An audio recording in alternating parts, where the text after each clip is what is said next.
Oma Sirichi. Uncle Ndu screamed as he hugged her so tight. He cried and said, "Oh Oma, my dearest child, I have searched everywhere for you. Oh, my child, I can now die in peace now that I know that you are still alive."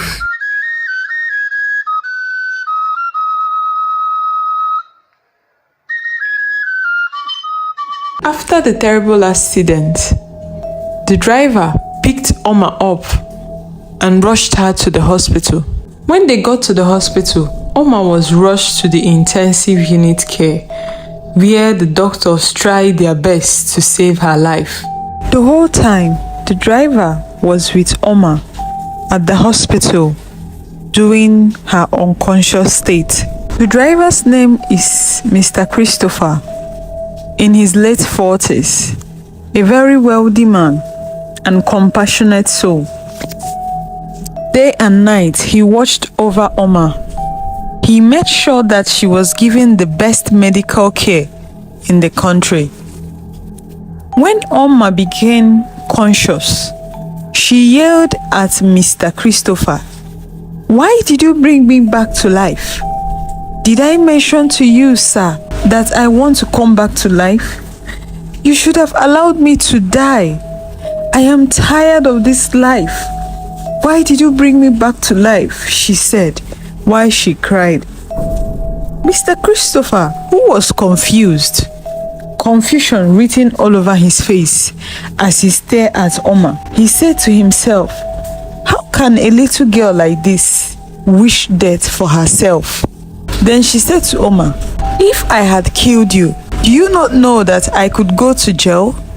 Your parents or your siblings can sue me and take me to jail." Then Oma replied, "It's a good thing that I have no parents, so that wouldn't be a problem. Nobody is going to sue you. Nobody is even going to ask about me, so you don't have any problems, sir," she said to the man arrogantly. Then she started crying and still asked him, "Why did you bring me back to life? I am happier that I died and joined my parents. Why did you bring me back to this cruel world?" she cried bitterly. Mr. Christopher, who was confused, only held her while she cried. After she was done crying, Mr. Christopher asked her what her story was. Then she opened her mouth and told Mr. Christopher her story, how she lost her parents, how her own brothers raped and molested her for 3 years, how her auntie found out that her sons have gotten her pregnant and she sent her away in a bid to cover up for her son's evil deeds, how she had slept in an uncompleted building for all the days she was pregnant, how her baby was stolen from the hospital and she was told that her child died. Mr. Christopher was shocked to his bone marrow. He could not believe that a child could pass through all these pains. He exclaimed and said, "What a wicked world! What is going on? Why are people so heartless and wicked?" he said in so much anger and bitterness. He felt for Oma. He was so sad. Then he said to Oma, "You do not have anywhere to stay? What about your aunties? You don't have anybody?" Oma replied and said to Mr. Christopher, "Uncle Ndu was the only sibling of my father. He wasn't paying attention to me. He only concentrated on his work and he had no idea what is happening in his family. So as it is, I have no family member. I am just an orphan and I am alone in this whole wide world," Oma said bitterly to Mr. Christopher. Mr. Christopher was filled with so much rage and anger that he had to excuse himself for a moment. Then he went downstairs to cool off. He could not believe that such evil exists in the world. He said to himself, "How can a little child entice adults? What is it that they saw in this little girl that made them to molest and rape her till she got pregnant? He couldn't believe it. Then after cooling off for a while, he came to Oma and said to her, "From today henceforth, I am going to be the father that you never had. I am going to be the mother and the guardian that you never had. I swore to you, everybody that has caused you pain and tears, I will bring tears and pain to their doorstep." He swore to Oma. Oma was confused. She only nodded her head in appreciation. Then Mr. Christopher said to her, "I am going to adopt you as my own child. I will give to you all that you have been deprived of. Everything that a father could give to a daughter, I will give it to you." She could not believe her ears. Is this really happening? But she decided not to get overexcited because she has learned the hard way not to trust people easily. After Oma's stay at the hospital, she was discharged when the doctors confirmed that she was healthy enough to live. Mr. Christopher took Oma to his house, a very beautiful mansion. She was amazed at the beautiful edifice. Then she asked Mr. Christopher, "Do you live here alone?"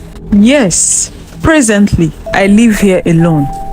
But I used to live here with my family, my wife and my daughter. They died in a ghastly motor accident few years ago." Oma was shocked. Then Oma apologized to him. "I'm so sorry," she said to him. Mr. Christopher replied and said, "No, you don't have to.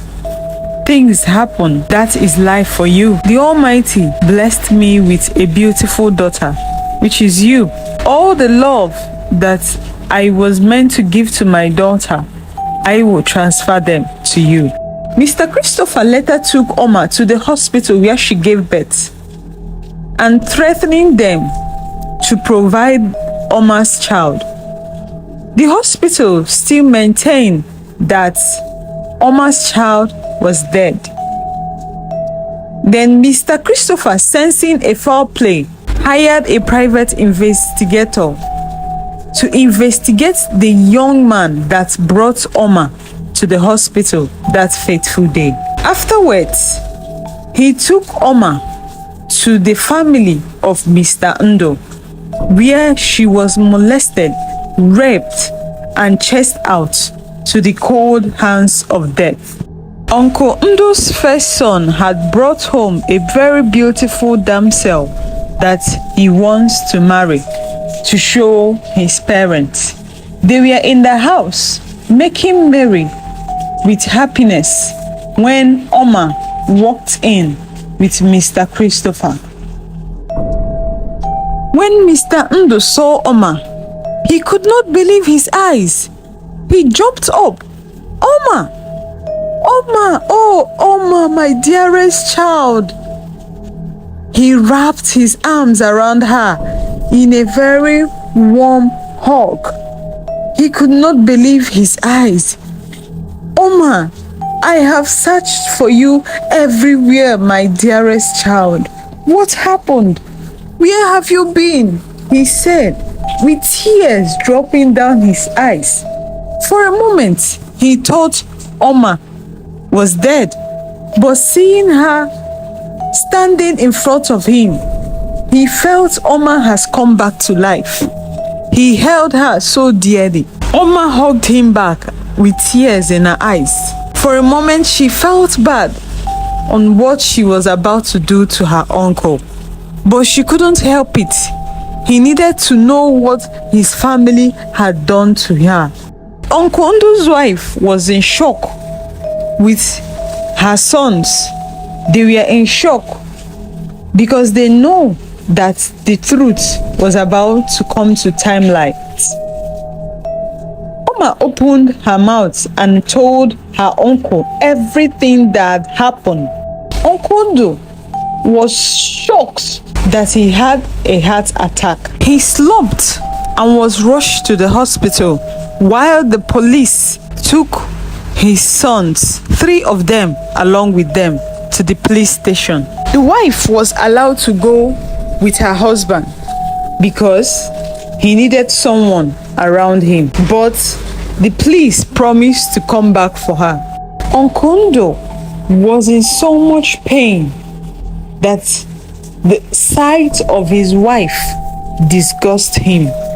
He could not believe who he has been living with all these years. Obianuju only knelt down and begged her husband for forgiveness for all she had done. When Uncle Ndo got back to his feet, he met with Mr. Christopher and they discussed. And he told Mr. Christopher that Oma needs to come back to the village for a cleansing with his sons. According to the custom and traditions, a brother cannot lay with his sister. It is an abomination. And if such is being committed, that they need to be cleansed from such abomination. Mr. Christopher accepted. Oma went to the village. Mr. Ndo's sons were released, accompanied by police security to the village, where cleansing was done. After the cleansing, Oma followed Mr. Christopher back to the city, while the police took Uncle Ndo's sons back to their custody. Mr. Christopher gave Oma everything that she has ever wished for in life. He bought her good clothes. He sent her to a good school where she started her education. Her life turned around in a split of a second. Everything changed. It was as if she was in a dream, she said to herself. Most times she wakes up in the middle of the night and pinch herself to be sure that she is not dreaming, that all the pain she ever passed through, the molestation, nights outside the cold, the days she sold water in order to eat, then she will start crying. She said, God, you heard me. You heard my cry. Then you sent me a helper. You sent someone that has changed my life, that has turned my life around. She said as she sobbed and cried. It was tears of joy. She was happy that she is no longer sleeping in the cold. But she always thought about her child, what it will feel like if her child is with her. Whenever she remembers her child, she will start crying. Then she asked God to help her meet with her child again. It was as if the heaven heard her prayers, as one day the private investigator that was hired to follow and find out all about Mr. Ikechukwu, who had brought Oma to the hospital that fateful day, the owner of the uncompleted building where Oma had laid her head when she was chased out by her auntie. When the private investigator came, he showed Mr. Christopher and Oma all that he had gathered, that Mr. Ikechukwu had a little child, a boy, whom him and his wife carried around, that he doesn't know if he's their child or Oma's child.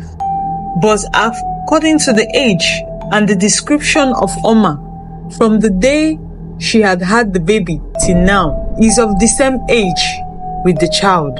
One day, Mr. Christopher prepared with Oma. Then he took the police to Mr. Ikechukwu's house. When they got to his house, him and his wife were in the house. When Mr. Ikechukwu saw Oma, he was shocked as he froze. "What are you doing here?" he stammered.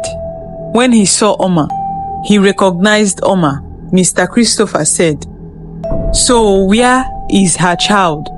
he thundered at Mr. Ikechukwu, who stammered and said, I don't know what you're talking about, Mr. Man. Arrest this thief, he said to the police.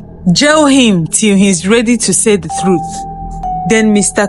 Ikechukwu fell on the ground and started apologizing and crying.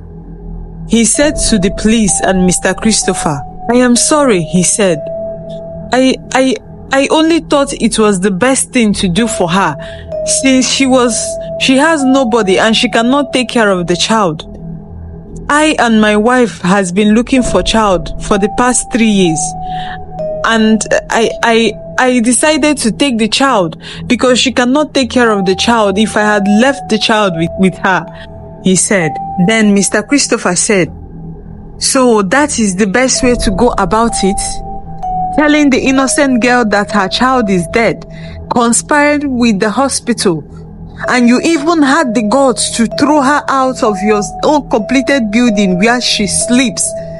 What a wicked man you are. You stole someone's child and you chased her out of your building where she has always laid her head. But you are a selfish man and you decided to do what is beneficiary only for you, thereby throwing her out in the cold. Officers, arrest this thief, Mr.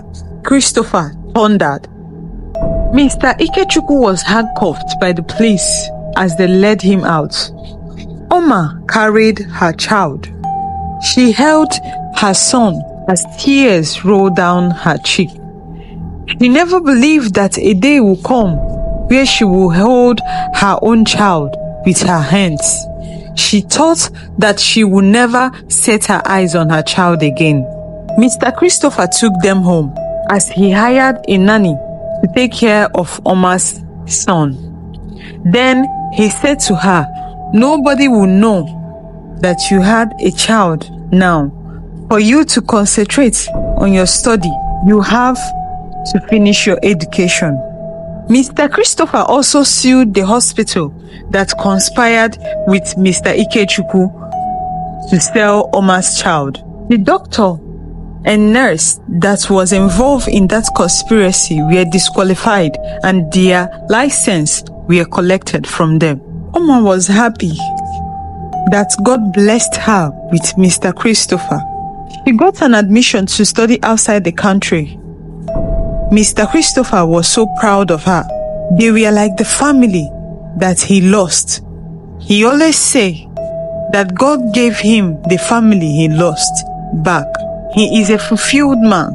After Oma got the admission to leave the country for her study, that night she came to Mr. Christopher and thanked him for all that he had done for her, for turning her life around, for bringing happiness, joy and fulfillment to her life. Then she said to him, one last request, Dad. Please, can you release the sons of my uncle? Please release them so that they can be with the old man. But Mr. Christopher said to her, no, I can't. They will dance to the tune of what they have done to you. Besides, they were not properly raised by their parents, because a properly raised child cannot go to the extent of what they did to you. So let them face the music that they have earned for themselves. So parents and guardians, raise your child properly. The more we emphasize on girl child, we also emphasize on boy child. Please raise your sons properly. Raise them in a way that they will respect a woman. Raise your sons in a way that they won't lay their hands on women. Raise your sons to be responsible, because a good son is a safe community. Also, parents, pay close attention to your daughters and your sons so that you will dictate when there is any form of abuse or molestation happening in their life early, before it becomes very bad. Also remember, Whatsoever you're passing through in this life, God hears your prayers. He sees you. He knows when to come in. Thank you so much for listening. I hope you have learned something too. See you in my next story.